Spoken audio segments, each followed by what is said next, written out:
Cyclone आसनी भारत के पूर्वी तटों की तरफ आगे बढ़ रहा है। आंध्र प्रदेश के उत्तरी तटीय इलाकों और ओडिशा के दक्षिणी तटवर्ती क्षेत्रों से अब इसकी ज़्यादा दूरी नहीं रह गई है। हालांकि अगले 12 से 18 घंटों तक इसके उत्तर पश्चिमी दिशा में ही बढ़ने की संभावना नज़र आ रही है। इसी दिशा में आगे बढ़ेगा और उसके बाद ये रिकर्व करेगा कल सुबह, आज रात मध्य रात्रि के बाद या कल सुबह में ये रिकर्व कर सकता है और उत्तर पूर्वी दिशा में आगे बढ़ सकता है।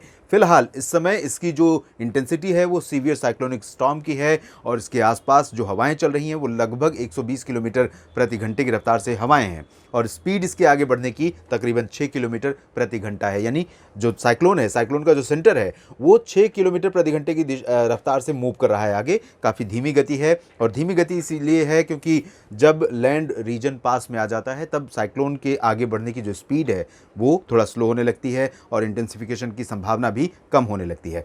फिलहाल इतना तो तय है कि ये आंध्र प्रदेश के तटों की तरफ, चाहे वो दक्षिण का हो या उत्तर का, और साथ ही साथ ओडिशा का, इन सभी भागों को डायरेक्ट हिट करने लगा है। यहाँ पर तेज़ हवाएं चलने लगी हैं, बादल बहुत घने छा चुके हैं और कई इलाकों में बहुत ज़बरदस्त बारिश हो रही है। अगली स्लाइड में आपको दिखाता हूँ मैं जो साइक्लोन है इसका जो प्रभाव है बादलों के रूप में किस तरह से नज़र आ रहा है। तो अभी देखिए आप इसके दक्षिण में, आमतौर पर ऐसा होता नहीं है लेकिन इस समय आप देखेंगे दक्षिण में, जहाँ पर साइक्लोन है उसके दक्षिण में ज़्यादा असर है।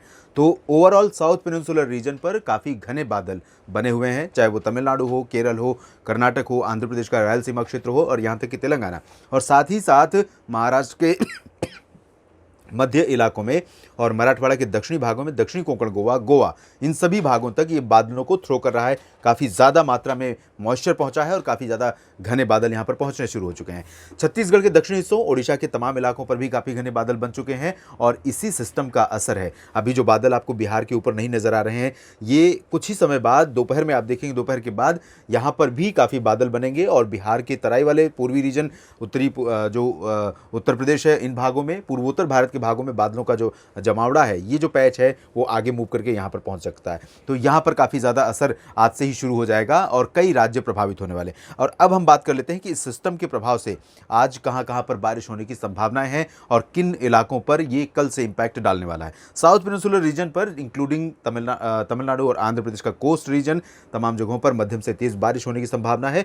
नेल्लोर और विशाखापत्तनम के बीच का जो आंध्र प्रदेश का तटवर्ती हिस्सा है, इन भागों में बहुत भारी बारिश हो सकती है आज भी और कल भी। कल रात से आंध्र प्रदेश के ऊपर बारिश की गतिविधियां कम हो जाएंगी जब ये सिस्टम ओडिशा के तटों के करीब पहुंच जाएगा और यहां पर मौसम सक्रिय रहेगा, बादल रहेंगे, हवाएं तेज चलेंगी, लेकिन बारिश की गतिविधियां बहुत कम हो जाएंगी। तमिलनाडु के इंटीरियर पार्ट्स में, जहां पर बारिश कई दिनों से कम हो रही थी, आज और कल बारिश काफ़ी ज़्यादा होने की संभावना है। लाइट टू मॉडरेट इंटेंसिटी रहेगी और कुछ एक इलाकों में भारी वर्षा भी रूल आउट नहीं कर सकते हैं, चाहे वो तमिलनाडु का इंटीरियर पार्ट हो या साथ ही साथ केरल का हिस्सा हो। साथ ही बेंगलोर समेत साउथ इंटीरियर कर्नाटक के हिस्सों में भी कुछ स्थानों पर तेज़ वर्षा की गतिविधियां हो सकती हैं। तेलंगाना और आंध्र प्रदेश के रायलसीमा में भी बारिश होने के आसार हैं। और अगर हम ओडिशा के क्षेत्रों की बात करें तो ओडिशा के क्षेत्रों में आज कोस्टल पार्ट्स में light to moderate, isolated places पर हैवी रेन और हवाओं की स्पीड काफ़ी ज़्यादा, इंटीरियर पार्ट्स में लाइट टू मॉडरेट रेन की संभावना है। छत्तीसगढ़ के उत्तरी इलाकों में मध्यम से तेज़ बारिश कुछ इलाकों में हो सकती है, बाकी जगहों पर हल्की वर्षा की संभावना है। पूर्वी मध्य प्रदेश और महाराष्ट्र के विदर्भ रीजन में भी बादल आ सकते हैं और कहीं कहीं पर हल्की वर्षा आज और कल, साथ ही साथ 12 मई को भी यहाँ देखने को मिल सकती है। साउथ इंडिया में 12 मई को भी बारिश होगी, 11 मई को भी बारिश होगी, लेकिन इंटेंसिटी थोड़ा सा रिड्यूस हो जाएगी।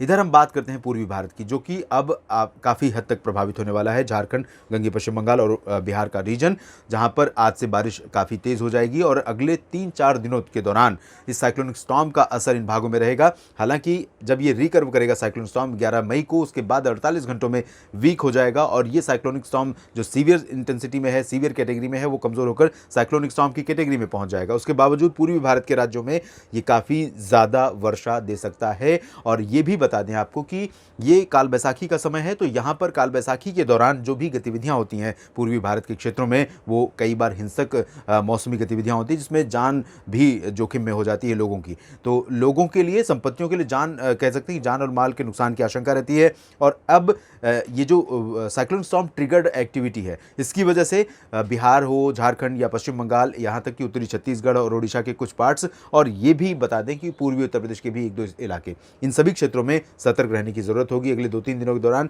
यहाँ पर मौसम काफी परेशान कर सकता है। उत्तर भारत के मैदानी और पर्वतीय इलाकों का जिक्र अगर करें तो यहाँ पर उत्तराखंड में बारिश जरूर होगी, क्योंकि मॉइस्चर बंगाल की खाड़ी की तरफ से पहुंच रहा है उत्तराखंड तक, तो यहाँ पर असर दिखेगा। और वेस्टर्न उत्तर प्रदेश के तराई वाले रीजन में भी बिजनौर से लेकर रामपुर और मुजफ्फरनगर और आसपास के इलाकों में दिखेगा। लेकिन जब हम हिमाचल और जम्मू कश्मीर की तरफ पहुंचेंगे तो मॉइस्चर का जो फ्लो है वो आप देख रहे हैं कम होता जा रहा है, इसलिए यहाँ गतिविधियां कम हो जाएंगी। लेकिन 11 मई को एक नया WD उत्तर भारत में आएगा, जिससे पहाड़ों पर बारिश फिर से थोड़ा शुरू हो सकती है। दूसरा, मॉइस्चर इधर से भी पहुंचेगा तो थोड़ी गतिविधियां हो सकती हैं। प्लेन्स की अगर हम बात करें तो दिल्ली, हरियाणा, पंजाब, राजस्थान और पश्चिमी मध्य प्रदेश, महाराष्ट्र के उत्तरी इलाके, गुजरात, इन सभी भागों पर उत्तरी दिशा की हवाएं चलेंगी। यहाँ पर मौसम काफ़ी गर्म हो सकता है और इस गर्मी से निजात अभी फिलहाल राजस्थान के दक्षिणी भागों में और सेंट्रल पार्ट्स में, गुजरात में, पश्चिमी मध्य प्रदेश में और महाराष्ट्र के उत्तरी इलाकों में नहीं मिलेगी।